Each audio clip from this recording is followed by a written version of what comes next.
After a thrilling Mets victory and a Braves loss, this team is back in sole possession of a wild card spot. Are the New York Mets destined to make the playoffs? We'll talk about that and more on today's show.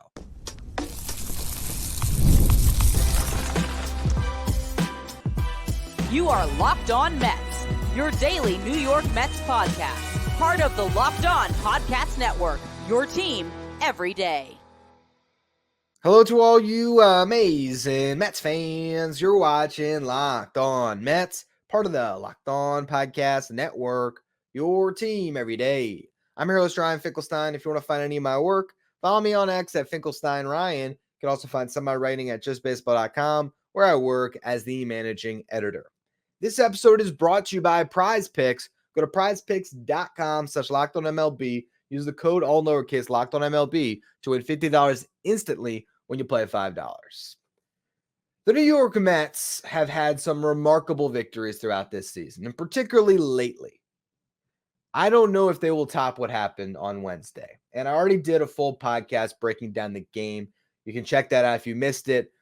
It was a postcast, a new feature we have here with Locked On Mets. The show's not changing. I'm still here every single day doing what I've done all season long and for years now. But now there's a Locked On New York Sports YouTube channel where you can catch post-game shows for Mets, Jets, Yankees, Giants, and more. And Chris Schubert will be hosting those shows. So over the weekend, he'll be reacting to the games right after they finish Mets versus Phillies. My show will come out in the morning the way it always does. So I filled in, hosted a postcast, and what a game it was to cover as the New York Mets win thanks to Francisco Lindor delivering another MVP moment. No hit through 8. Lindor leads off the ninth with a home run to tie the game, and the Mets go on to rally to score 6 runs in that ninth inning, capped off by a 3-run homer by Francisco Alvarez. And in that podcast, I talked about the game, of course, how incredible a victory it was, Sean Manaea's performance, all of it. But what I wanted to do today is look at where the Mets are at with 16 games left to play and look at this at more of a macro level. Where's this team at? What have they proven? What do they have left to prove? And are they destined to be a playoff team? Here's the thing about the New York Mets. They had that first part of the season, right, where start off 0-5, go on that great run, win all those games, get themselves back over 500. They were cruising. Francisco Alvarez gets hurt. The end of April through May, absolute disaster. One of the worst teams in baseball, blew countless leads. If not for a bad May, the New York Mets are probably neck and neck with the Phillies right now in this division. But everything happens for a reason. It leads to that infamous players-only meeting, and then this run where the New York Mets have been the best team in baseball since May 29th. And that's not hyperbole. Their record has been better than any other team in the game. And during that stretch at the beginning, June and July, the Mets were just a wagon. Their offense was just on a tear, and they went 33-18, played 15 games over 500 in those 2 months. What's happened from August to now is really fascinating to me because it shows both the fragility of a team that started off as bad as the Mets did, where you really just have to sustain such a high level of play to overcome that level of a bad start. And August begins with the Mets going 7-9 in their first 16 games. There's 16 games left in this season, and things can change on a dime. Since that 7-9 start, they've gone 14-6 from that beginning of August through now. So they have really turned the corner yet again after a rough stretch. If you look back at when this last 20-game run began, it all starts after they failed to complete the sweep against the Miami Marlins, right? They were right there. They won the first 2 games. Luis Severino, complete game shutout. They can't finish that off, right? They can't finish off the sweep. So that completes that first stretch of August. Now, at the time, the New York Mets were 2 games back of the Braves in the wild card race, 4.5 games back of the Diamondbacks, 5.5 games back of the Padres. This was 20 games ago. Now, the Orioles came into town, and that started a stretch where the New York Mets have now won 7 of their last 8 series, with the lone exception being a 4-game split against the Padres. And you think about some of the moments that have happened over this past 20-game stretch. a 9-game winning streak, of course, but just different games that the Mets were able to swing in their favor and the emotional victories they've had. The Orioles started all off. First game of that series, David Peterson gives up a home run in the 7th inning that ties the game.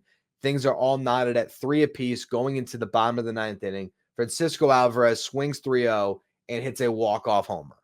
Absolute mayhem at Citi Field. 2 days later, again, a 3-3 score, 2 games that very much mirrored each other. Jesse Winker comes off the bench, pinch hit, walk-off homer, again, mayhem. That sends the Mets on a West Coast trip. They go to San Diego. They carry that momentum into game 1 of that series, get 17 hits, score 8 runs, easily beat the Padres. They lose the next day. 3rd game of the series, Francisco Lindor homers from both sides of the plate, hits a grand slam. Again, the Mets win convincingly to ensure that they would not lose a series in San Diego. But there's also some devastating losses in this stretch where you've had your doubts. Edwin Diaz gives up a walk-off homer to Jackson Merrill, so it ends up being that split in San Diego. You bounce back immediately, go into Arizona, 13 hits, score 8 runs, win that game handedly. Next game, you're on your way to winning a series against the Diamondbacks, which was critical to getting that series or that season series victory on the season, so you have the tiebreaker over them. Again, Edwin Diaz gives up a back-breaking home run, a grand slam to Corbin Carroll. There's doubts again. Can the New York Mets get by when this bullpen has blown game after game after game in August? Next day, rubber match. David Peterson allows just 2 runs over 7 innings pitched. Ryan Nelson was pretty much as good for the Diamondbacks. 2-1 game in the 6th inning. Francisco Lindor, who struck out in his first 2 at-bats, finds a way, grinds through an at-bat, and ends up hitting a home run that ties the game. 9th inning, Jesse Winker doubles, and then Jose Iglesias with 2 outs drives him in with a base hit. Edwin Diaz has to come on a day after the disaster where Corbin Carroll hit that grand slam, and he notches the save in a 3-2 game. Mets win that series. They go into Chicago against the worst team in baseball, cruise to a series victory, first 2 games. Then they got to face Garrett Crochet, who strikes out the first 7 batters he faces in 3 perfect innings. Francisco Lindor leads off the 4th inning. What does he do? Hits a home run off of Crochet. Mets go on to win 2-0. Absolute gem by Sean Manaea. They sweep that series with that victory, and that starts that real winning streak where they go on to win 9 in a row, handle their business against the Red Sox and the Reds fairly easily. Eventually, they do drop a game to Cincinnati, though. Phil Maton gives up a couple runs in a tie game. Late, Mets lose. They bounce back in Toronto this week. You need surprise performances, and they got one from Tyler McGill on Monday. He was brilliant. They had a bullpen meltdown in that game, though. The lineup wasn't hitting. Still, they found a way to win with some walks and some wild pitches. They get the job done. They win ugly, but they win. Then they lose ugly the next day.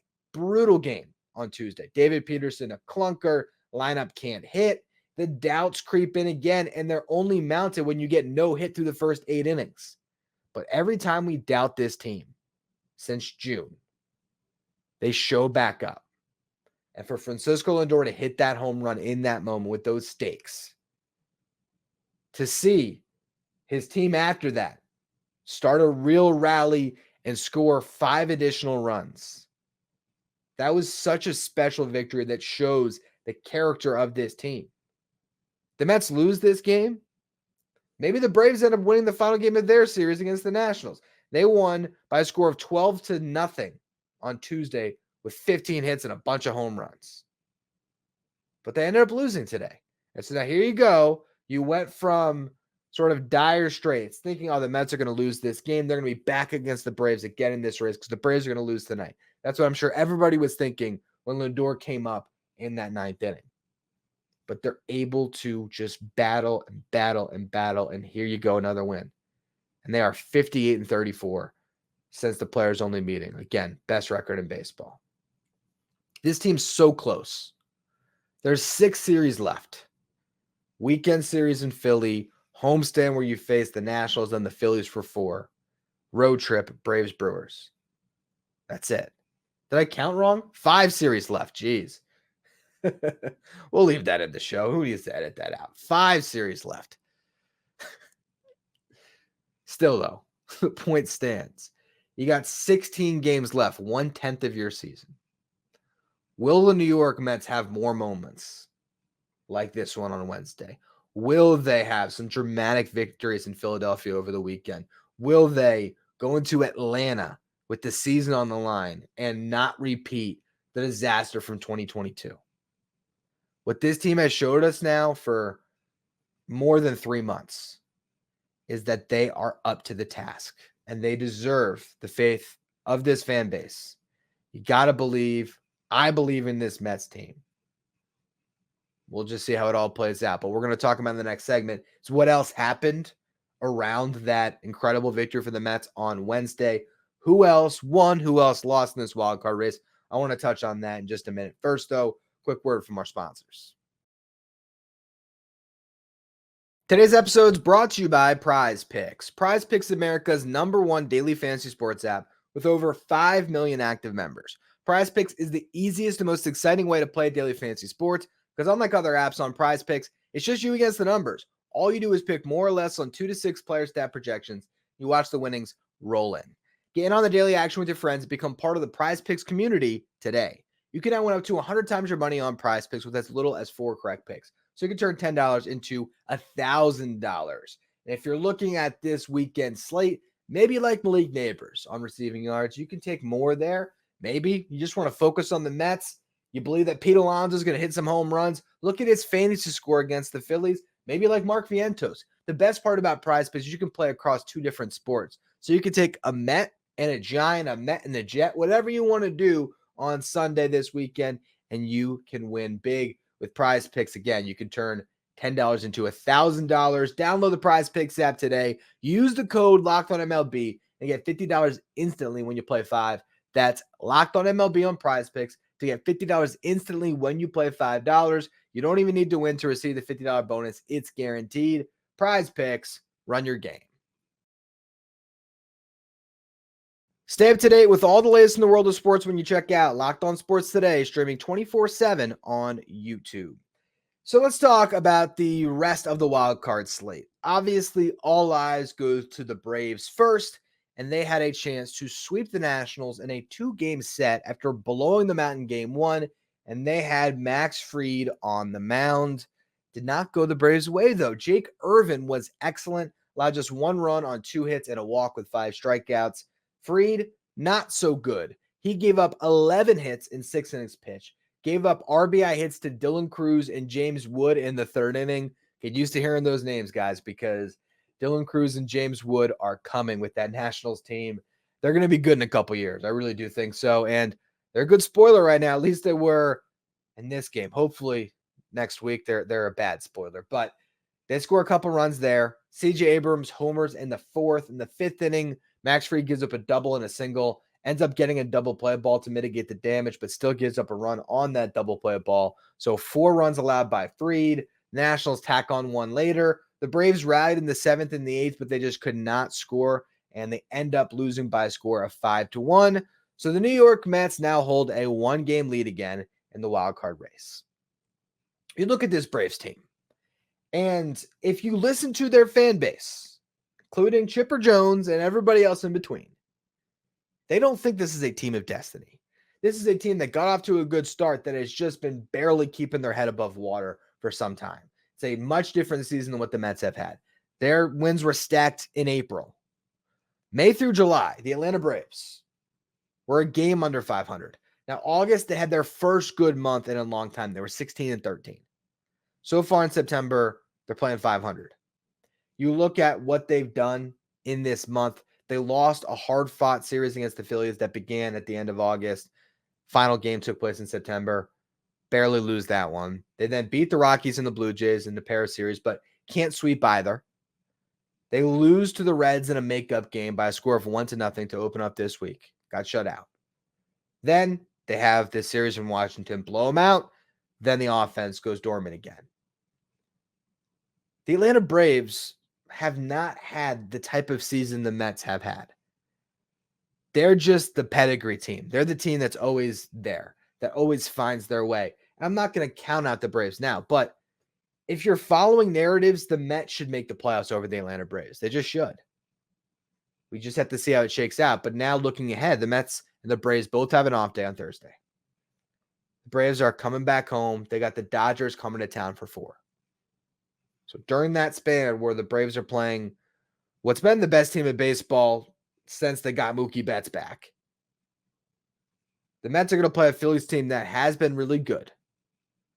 And then they'll start a series against the Nationals. So this is a 4-game window where you would think the Mets might be able to gain some ground if they continue to avoid losing series, which means beating the Phillies in a series this weekend. If they do that, if they handle their business against Washington, they're going to be sitting in a pretty good spot here. The Braves, they got a light part of their schedule after this Dodgers series. They go on the road to face Cincinnati and Miami. But are we just going to pencil in 6 wins for the Braves in those games? If they do that, yeah, the Mets are going to really have to work hard to maintain the pace. But they lost to Cincinnati this week. They just lost to Washington. The Braves can lose these games, and Cincinnati and Miami, you never know. Cincy playing a little bit better baseball lately. The Marlins, they're not great, but we know that they like to play spoiler in September. I'm glad the Marlins are on the Mets schedule down the stretch. I feel better about the Nationals, even though they're a better team than seeing the Marlins, just because I've been burned so many times by the Marlins, especially since I live in South Florida and I've just seen it up close. If the Mets can win this weekend, beat up on the Nationals, hold their own in the 4-game set at home, they're going to be sitting in a really nice spot when they face the Braves. Let's just say over this next 10-game span, the Mets win 6 games, which would be maybe winning this series, winning the next one, and then you split the 4-gamer. That's on the low end, right? Are the Braves going to do that much better than winning 6 of their next 10 when 4 of them take place against the Dodgers? And you have a 1-game lead now. Ideally for the New York Mets, when they face the Braves, they will have a couple games, or maybe even they got a 3-game lead on Atlanta. Who knows? Maybe they can clinch in that series. It's going to be really interesting to see how the next week and change shakes out for the Mets. But they're sitting in the driver's seat right now. Don't mistake it. They are in the driver's seat. If they handle their own side of things, they're going to be okay. And then you look at the other teams in this race. And if you're the Mets, yeah, right now, first things first, you got to get in. But you can look up a little bit. You can look at hosting a wild card round and think about the difference too. It's potentially playing the Brewers or playing one of these wild card teams. I don't know which one's better.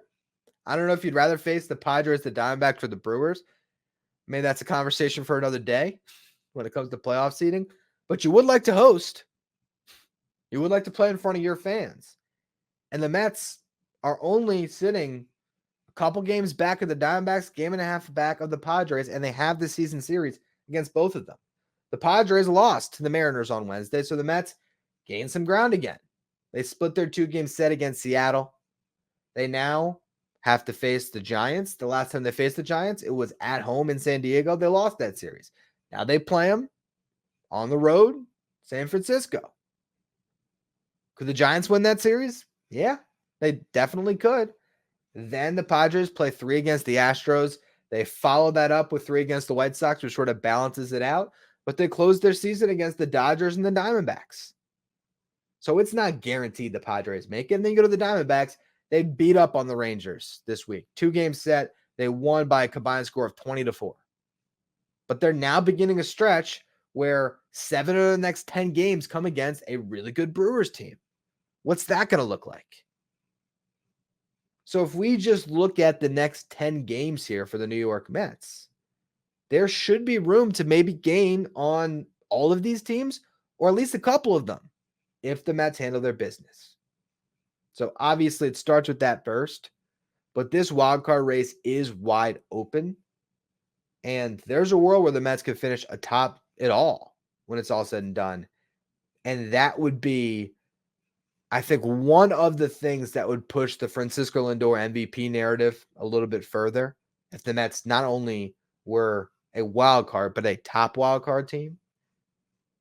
But overall, it's just about making the playoffs. And this win today against the Blue Jays, finding a way when it just looked like everything was stacked against them. And again, I talked about this at length on the postcast after the game. You can go back and check out. But that was a game where it felt like the baseball gods wanted Bowden Francis to get a no-hitter because he has been pushing up against one for some time.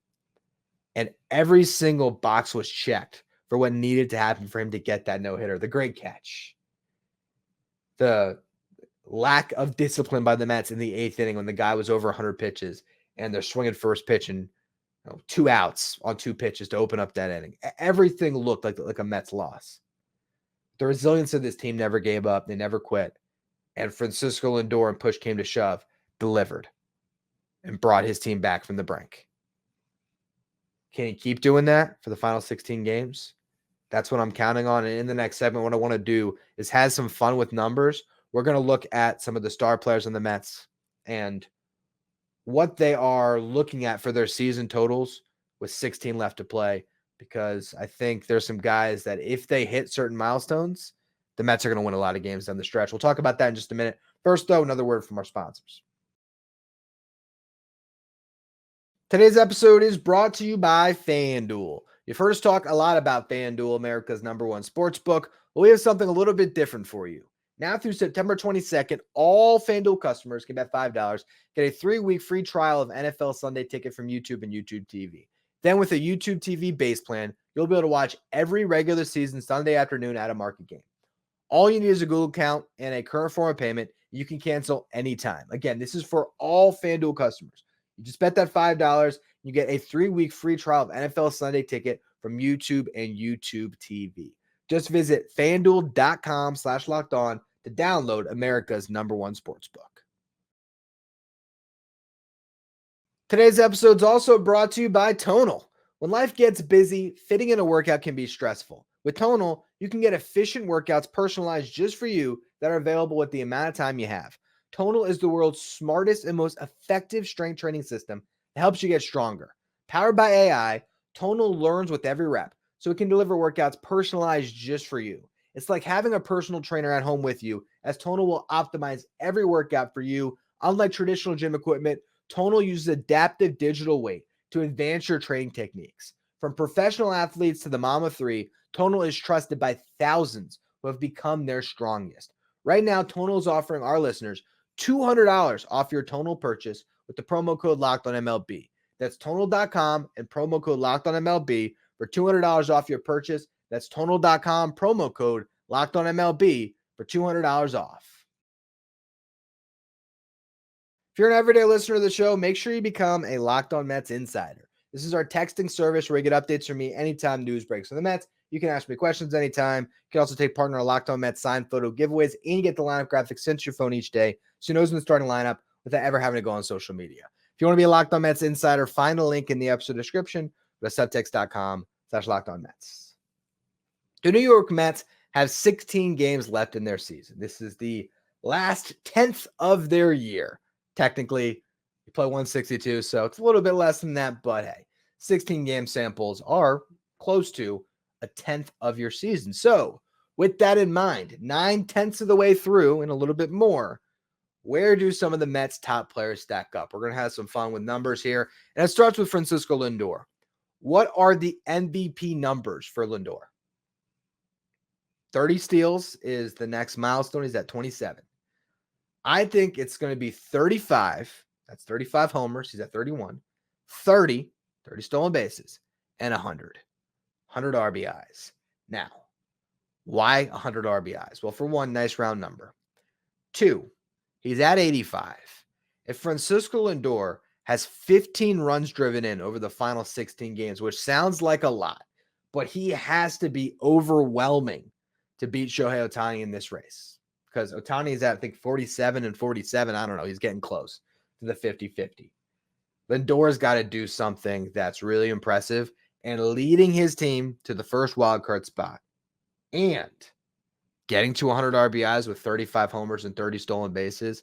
Those are MVP caliber numbers, to be 35, 30, and 100. So that's the first one I'm looking at. Now we go to Pete Alonso.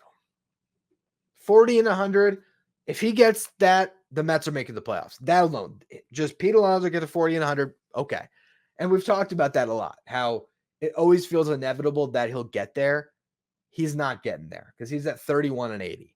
If Pete Alonso drives in 20 runs over the final 16 games, pay the man. I mean, it's just not going to happen. You could say, well, then let's just say 35-90. And maybe he does get there. I think he realistically should if he's going to close the season strong. That'd be 10 more RBIs, a couple big games, maybe a multi-home run game in Philly. That'd be nice. He can get there. But to me, it's not even about that. Can Pete Alonso finish the season with an OPS over 800? Because that's always been a given that he'll get to that mark, right? At least. Pete Alonso at his best should be 850 OPS. He's at 787, and he just recently had gotten over that line, fell back down. I thought he had a really good at-bat today to get the game-winning run across. Lindor tied it. Pete Alonso had the sac fly in what was a horrible at-bat to start. You fall behind 0-2 and look ugly. But then he was able to take some pitches out of the zone, some sliders away, which we've seen him swing through a million times this year. Gets a pitch he can handle, gets that sac fly. Get 10 more RBIs, but more importantly, hit for a higher average. Don't be a strikeout every one of two times you step into the box. And that OPS should get over 800. I'm not even expecting Pete to carry this team, but don't drag the team down. That's what I'm looking at with Pete Alonso. Now let's talk about Mark Vientos. How about some more fun with numbers? Can he get to 30 homers and what would be just over 100 games? He's sitting at 24 right now. I went through his season, looked at stretches where he might have hit 6 home runs in 16 games. From June 18th to July 3rd, Mark Vientos hit 6 home runs in 12 games. From July 24th to August 15th, he hit 6 home runs in 18 games, with that 18th game being a 2 home run game. Actually, no, I think that might have been 7 home runs in 18 games. I think he was sitting at 5. Yeah, he was sitting at 5. As I was trying to do the math. There was a stretch where it was 6 home runs in 20 games that happened before the 24th. Regardless, another stretch where it was about the same sample size where he got to 7 homers. Then you had August 21st through September 6th. That's his most recent home run binge. 5 homers in 13 games. Hasn't homered since the 6th. It's been nearly a week now. Can he hit 6 in the final 16 games? I think he absolutely can. And if he does, that's going to go a very long way for the New York Mets. Also, another fun note, he's got 3 multi-home run games on the season. Pete Alonso has 2. So I wonder who finishes the year with more multi-homer games. Speaking of home runs, let's talk about JD Martinez.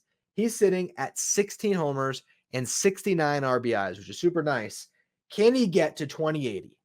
4 home runs, 11 RBIs. I think the RBIs well within reach because this guy is still finding a way to drive in runs. Sure, runs 3 games this month.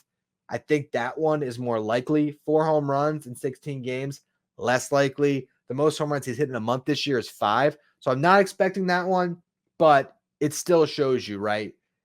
They have these guys, and sometimes milestones, it's like a ball rolling downhill. And you've worked so hard to get to a certain point. You know, for Vientos, it was like, all right, get to 20 home runs. Now 25 is next shot is going to be there. Then you look at that big number of 30. And for Vientos to get to 30, again, it's going to take a really great final stretch, but sometimes that momentum just carries you there. So it'll be interesting to see. Next guy, Brandon Nimmo. You could say, oh, will he get to 20 homers? He's at 18. That's too easy. Will he? I don't even know, to be honest. Will he get 2 home runs in the final 16? Anyone's guess. If some of those foul ball homers at Citi Field were straightened out, he'd already be there. But I look at Brandon Nimmo's season and I say, can he finish with an OPS of 750? Now, that would be a 23-point jump in OPS over the final 16 games. It's asking a lot. But the reason I ask that is because he is clearly trending towards the worst offensive season of his career, and I don't know if he can salvage it at this point. And you might say, well, man, what are you talking about? He hasn't been that bad. He's driven in a career-high 75 runs this year. That's been really good. And yes, there's been stretches for Brandon Nimmo. But look at this guy's career. He had his rookie season in 2016. It was a 32-game sample. We're going to throw that one out. 2017, it was around 60 games. That was a much better year. And he had a 797 OPS. Lowest OPS of his career came in 2019. I think it was 782. And that season, he dealt with a brutal neck injury. So he played through it early, ended up hitting the IL for a long period of time, came back in August, had an on-base streak, finished the season really strong. OPS ended up nearly at 800. And his on-base percentage, I believe, actually got over 370. I didn't mark that on my notes, but I remember looking at that today. Look at his OPS in 2018, 2020, 2021, 2022, and 2023, the large portion of his career. Never has had an OPS below 800 during those years. It's always been over it. Some years, well past 850. So this season has been a really bad one for Brandon Nimmo. And even further, it would be his only season since that rookie year that I talked about, 2016, where his slug was under 400 and where his on-base percentage was under 360. Brandon Nimmo is at a 336 on-base percentage right now. Brandon Nimmo. And I get it. He's trying to drive the base more. He's trying to drive in runs, but I still want Nimmo to be Nimmo. I still want Nimmo getting on base. Not to say, oh, let's put him back in the leadoff spot. That's Lindor's. But can Nimmo have a strong finish to the season and get that OPS close to 750? That would go a long way for this team. And the last one I put in here is Francisco Alvarez. Can he get to 10 homers? He's sitting at 7. Had 25 last year. It's going to be a disappointing offensive season. There's no way around it. But his home runs recently have been big ones. So does he have 2 or 3 big moments left in him? And obviously the defense is going to be there. But can he give you something offensively? You read them all off now. Fun with numbers. Lindor, 35, 30, 100. Alonso, 800 OPS. Vientos, 30 homers. JD Martinez, 20. Alvarez, 10. Brandon Nimmo, 750 OPS. If half of those things happen, the Mets are going to make the playoffs. If Vientos gets to 30, Lindor goes 35, 30, and 100, and let's just say Pete Alonso is good enough to an 800 OPS, I think the Mets make the playoffs. If JD Martinez hits 4 home runs and drives in 11 down the stretch, if Francisco Alvarez has 3 big home runs and Nimmo goes on a tear, I think the Mets make the playoffs. Even further, if all of them hit their home run benchmarks, so Lindor gets to 35, Alonso gets to 35, Vientos gets to 30, JD Martinez gets to 20, and Francisco Alvarez gets to 10, let's just say Nimmo gets to 20 as well. That would be 23 home runs from that group of 6 guys in 16 games. If that happens, the Mets are going to have the first wild card spot because that would mean their offense went on a tear down the stretch. But my point through all of this is there's a lot to watch for with each of these individual guys down the stretch. All of them have the capability to finish strong. And all you need is a few of them to do it. The Mets have been getting great pitching lately. Can their lineup hold up their end of the bargain? I think we saw a fairly good indication today that it's still in there. The 6-run 9th inning was a great moment for this team. Can they carry that momentum into Philadelphia? That's what we're going to talk about on tomorrow's show. Little programming note for you. This weekend, I will be out of town. Show's still going to be there. It's just going to be audio only. I'm visiting my sister over the weekend. I have not seen my nephew since Christmas. So I decided, you know what, for my 29th birthday, let's see those kids and enjoy having my nephew sing me happy birthday, have a good time with the family. So my wife and I are flying out tomorrow, or Thursday, as you're all listening to this. I will be doing an audio-only show from their house when I get there to preview the series. I wanted to wait so that we have all the official pitching matchups, any news that might happen. I didn't want to just pre-record a show tonight. So audio only on Friday, Saturday, and Sunday. The one day that I might not do a show would be on Saturday. So for Sunday, because that's my actual birthday, at the same time, I'm probably going to do a show. It's Mets Phillies. I'm not going to leave you out to dry here. And then Monday's show, I'll be back, regularly scheduled program, videos, and everything else. And again, remember, if you want some additional content on the podcast feed, it's just right there for you. The postcasts will be there, and they'll be live probably, I would say, at night, I think is when he's going to be posting them. You can join those streams fairly soon after the game. So find Locked On Sports New York or Locked On New York Sports on YouTube. Subscribe to that channel. Check out those videos. Make sure you're subscribing to Locked On Mets' YouTube channel because I'm still going to be posting on YouTube as well, just audio only, and as well as follow us wherever you get your podcasts. You can find me on Twitter at Finkelstein Ryan. Find the show at Locked On Mets. Thank you for making Locked On Mets your first listen, your first watch every day. Now for your second watch, head over to YouTube and check out first ever 24/7 streaming channel covering everything, the world of sports. Talking about Locked On Sports Today with our local host from each team, league-wide host from each league. Find Locked On Sports Today streaming 24/7 on YouTube.